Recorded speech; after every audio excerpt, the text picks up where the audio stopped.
Every branding expert tells you the same thing. Make the customer the hero. You're just the guide. Be Yoda, not Luke. Step out of the stoplight. Stay humble.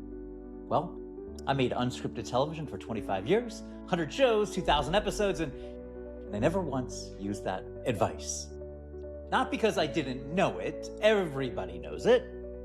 It's in every marketing book on the shelf. I didn't use it because for real people, building a real brand, it's wrong. And worse than wrong, it's quietly keeping you invisible while you tell yourself you're being classy about it. So stick with me because I'm gonna make a case that goes against everything you've been told. And by the end, I think it's gonna take a weight off your chest. Let me start with what actually works on television. Because TV is just attention with the training wheels off. If something doesn't hold you, you change the channel in 2 seconds. No mercy, right? So think about the people who actually move you on television. Gordon Ramsay, Marcus Lemonis, the list is endless. Does Gordon Ramsay walk into a failing restaurant, stand quietly in the corner and point at the owner and this is your journey. I'm just here to guide you. No, he walks in, he owns the room, he tastes the food, he tells you the truth. He tears the kitchen apart, and then every single episode, he guides that owner to a transformation. Marcus Lemonis, same thing. He walks into a broken business, puts his own name and his own money on the line, becomes the most magnetic person on screen, and uses all of that to change someone's life. They are the star and the guide at the exact same time. And that's the part nobody tells you. You are handed a false choice. You do not have to pick. Now here's where I learned this the hard way, with my own money and my own face. For 25 years, my entire job was making other people unforgettable. The talent, the characters, the families on screen. I was the guy in the edit bay, in the production meeting, behind the glass. My job was to be invisible and make everybody else shine. And I was good at it. I built a whole career on it. And then I left the day-to-day of it. And I tried to build something that was actually mine, the $2 bill brand. And I did the exact thing I'm telling you not to do. I stayed humble. I pointed at everyone else. I made every post about the client, the audience, the lesson, the tip, anything but me. Because being in front felt like bragging, right? It felt gross. And after 20 years behind the camera, stepping in front of it felt like I was breaking a rule. And you know what happened? Nothing. Crickets. Tumbleweeds. And I remember sitting here thinking, I have helped greenlight $2 billion worth of content. I know how attention works better than almost anyone alive, and I'm getting 12 likes from my aunt. She likes to hit like a lot. But here's the truth I finally had to swallow. People cannot follow a guide they cannot see. The day my business actually started, the real day, was the day I stepped in front of the camera and said, here is who I am. Here is what I believe. Here's the weird specific thing I do that nobody else does. I stopped hiding, and the people who needed me could finally find me. The phone started ringing the week I stopped being humble and started being visible. So let me say the thing that I think sets a lot of you free. Visibility is not ego. Visibility is service. Say that one back to yourself.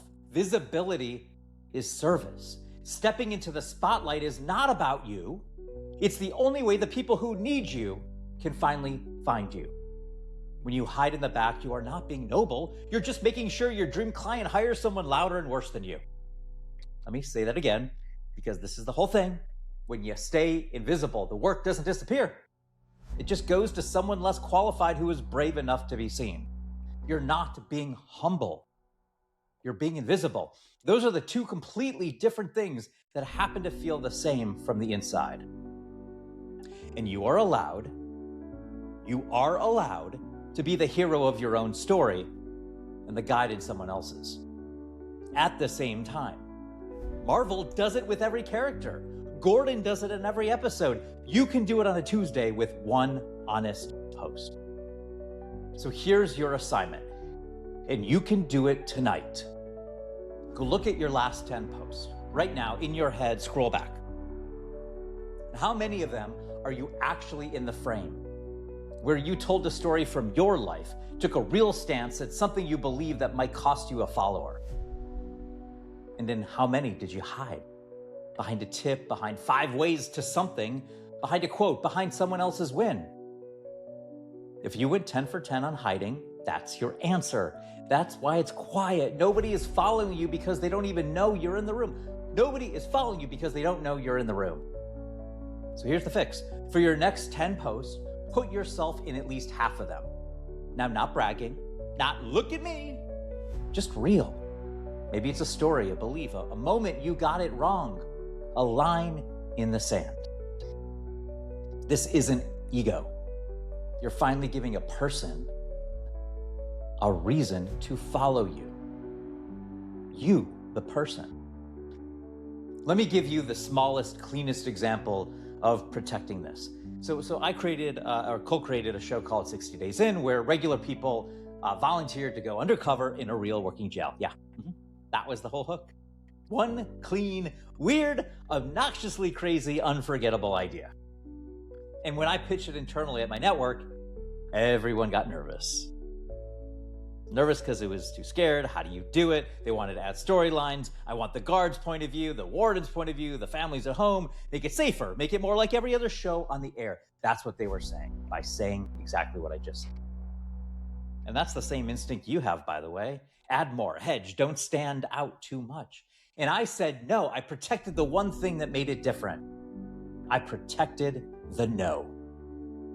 9 seasons, over 100 episodes, one of the most successful unscripted franchises out there, because I refused to water down the only thing that made it the only. And your brand is the same. Say yes to the scary rooms, the stages, the cameras, the lives, the visibility, but protect your no on anything that dilutes what makes you rare. Because every yes that waters down your brand is a no to the person who actually needed the real, unfiltered, undiluted you. So before you post one more piece of safe, faceless, valuable content with yourself nowhere in it, do this. Go to findyouronly.app. That's findyouronly.app. It's free. 8 questions, under 8 minutes. It's going to help you find the thing about you that's actually worth putting in the spotlight. And it's not a humble little tip. It's just you, the real one. And if you want to help taking that and turning it into the words, the story, the stance you lead with, that's the one and one only statement audit that you can find at findyouronly.app/audit. It's findyouronly.app/audit. I'm not going to have a pep talk with you. We're going to get down. We're going to work. It's a working session, just you and me, where we find the thing you've been hiding. Because it felt like bragging. And we put it right where people can finally see it. So please stop hiding and calling it humble. Be the hero of your story and the guide in theirs. You don't have to choose. You never did. Don't be the best. Be the only. Be the $2 bill.